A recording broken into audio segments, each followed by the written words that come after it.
నెల్లూరు జిల్లా ఇందుకూరుపేట మండలం కొత్తూరు గ్రామంలోని బీసీ కాలనీ పోలేరమ్మ గుడి వీధి నివాసితులు గురువారం నాడు కరెంటు ఏఈ గోవర్ధన్ గారికి లో వోల్టేజీ సమస్య పరిష్కరించమని వినతిపత్రం సమర్పించారు. ఈ కార్యక్రమంలో సామాజిక కార్యకర్త, కొత్తూరు గ్రామ పంచాయతీ మాజీ వార్డు మెంబరు తిరుమలపాడి వెంకటేశ్వర్లు తదితరులు.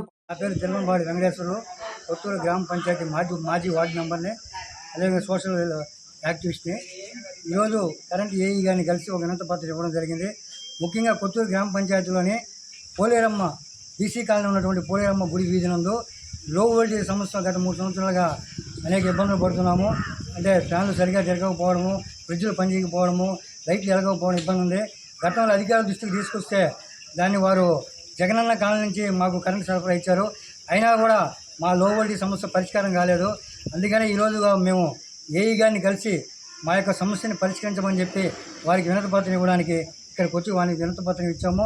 త్వరగా యుద్ధ ప్రాతిపదికన మా సమస్యను పరిష్కరించాలని చెప్పి అధికారులందరికీ విజ్ఞప్తి చేస్తున్నాము.